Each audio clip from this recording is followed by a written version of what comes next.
Greetings. Ed Griffin is with us from California. Robert David Steele is with us from Washington, D.C. Del Bigtree is with us. I believe you're in Austin. Is that correct, Del? Tom Brown is with us from Indonesia. Sean Stone from California. Dr. Sandra Rose Michael is joining us from Nevada. Dr. Nancy Ash is in New Mexico. Mercy is in Australia, our trustee. And Imani Mamalushan is kindly co-hosting this. She's in Tulum, Mexico. Mark Pierce, our media director, is in Australia. And our Chief Justice, Dr. John Walsh, is also in Australia. I'm in Bali, Indonesia. Friends, welcome to this. Thank you so much for joining at such short notice. As you know, what we're seeking to do here is as quickly and efficiently as possible is to get all voices united from different parts of the world, united in some cases in outrage, in others just from a studied professional academic perspective to speak to the subjects of essentially 5G and coronavirus, quote unquote, the corona pandemic, COVID-19, and all of the attendant hullabaloo that goes with the storyline, because there's a storyline which has enraptured the whole of humankind, I believe, for the first time in history. And it's to that end that this emergency hearing of the virtual hearing of the International Tribunal of Natural Justice's Judicial Commission of Inquiry into weaponization of the biosphere is continuing from the inaugural hearing, which we had a few days ago. I would ask at this time for the Chief Justice to please formally induct the seating. This is the seating Judicial Commission of Inquiry into weaponization of the biosphere by the International Tribunal for Natural Justice. The court is now open, and we are open to receive submissions and testimony from the people who've come forward. Thank you, Sir John. A very warm welcome to Del Bigtree. Everyone knows is the leading advocate in the world for the anti-vaccination movement, has a tremendous voice, a tremendous passion. Del, could you please, in 3 or 4 minutes, summarize the status quo as you see it? Go ahead. Okay, just to point out, as I presented in Bali last year, I said of all the things that are being discussed here, this vaccine issue is going to be, in my mind, the #1 biggest problem we have in the future of humanity. I said that the pharmaceutical institutions were the most powerful lobby in Washington and around the world, and I believe they were going to make a move to try and take over the governments of the world.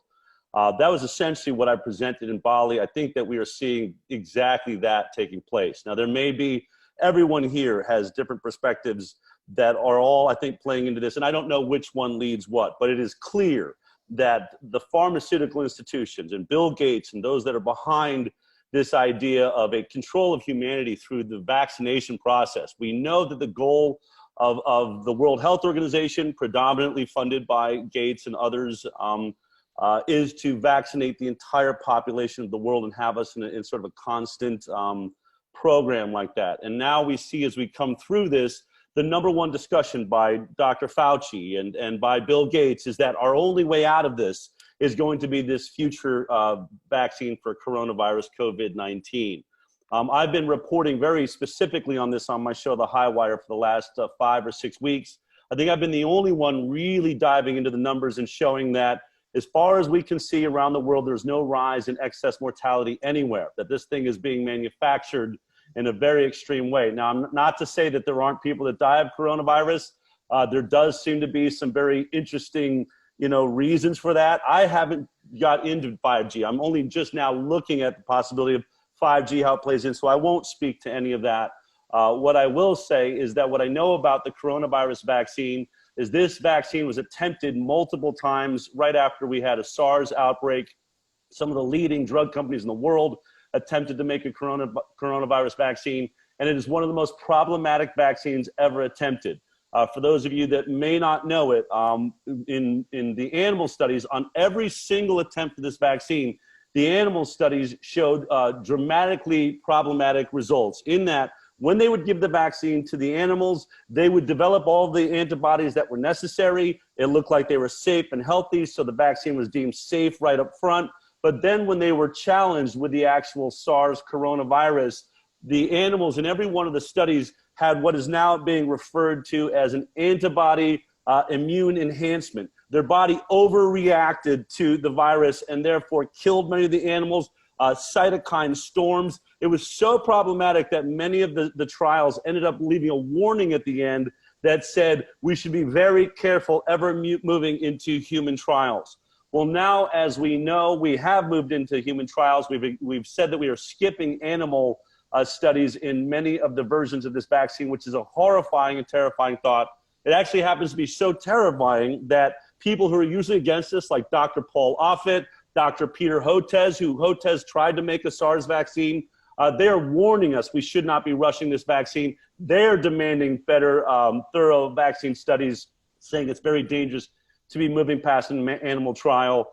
I think when we think about the future of this vaccine, there's not a virus. I mean, whether or not this is bio-created, I've been looking. I don't know if this is a bioweapon, if it's natural. I'm going to go under the assumption it's natural now until I can prove otherwise.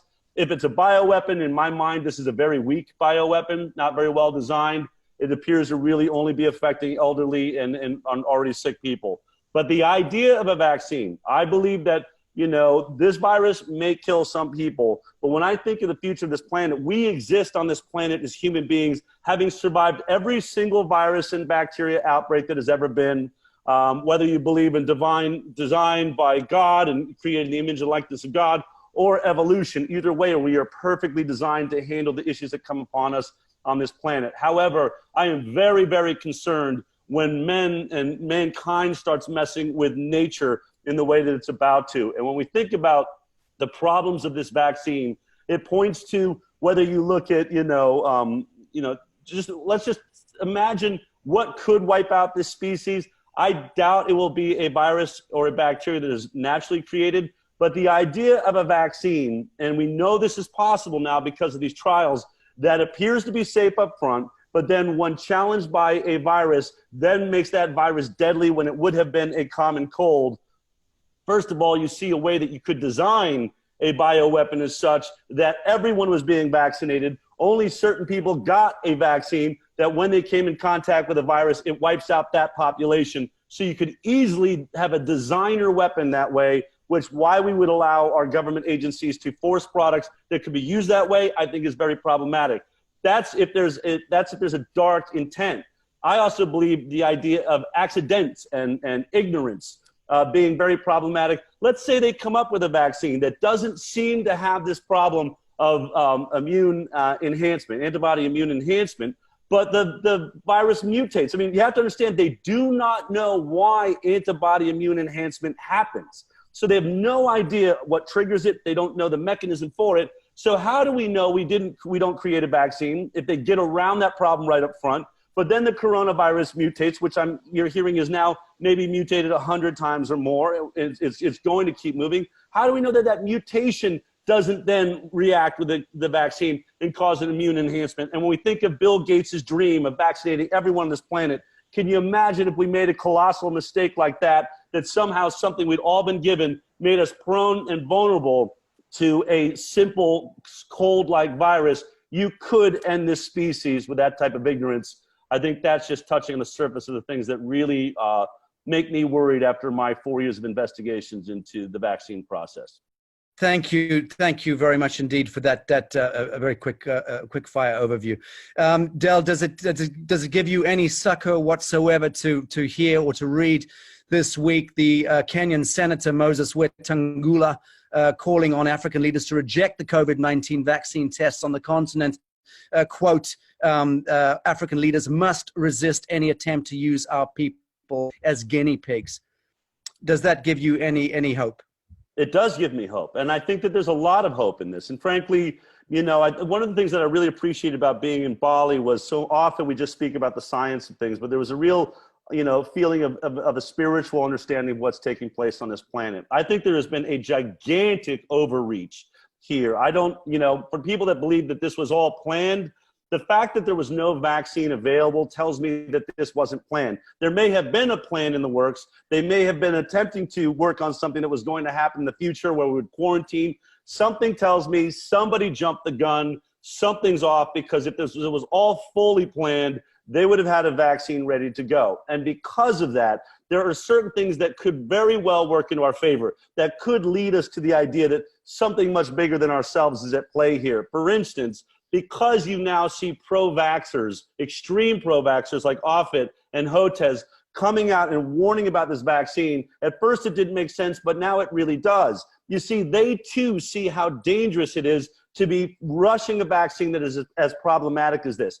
And now we are going to be watching first phase trials for the first time in history. This is the part of the trials where everyone dies. This is the things we never see. This is why, for those of you who don't know, we cannot sue a vaccine maker in America. They're fully protected from, liability. But the reason you would want to sue is so that you could see the results of all the phase 1 trials that took place, all the things that we are not being allowed to look at. And now for the first time in history, because I think of the egos behind this, whether it's Bill Gates or Fauci, and all of them are fully interlinked in a multi-billion-dollar, if you think about this vaccine, it could be worth $375 billion if the thing just cost $50 a pop for everyone on this planet. So we're talking about massive amounts of money. But because of this arrogance, they are going to be forced to handle these phase 1 trials right in front of the world. They have celebrated so much that we are going to put a microscope on it, especially me at the High Wire and those of us that are aware, to watch every single person go through this.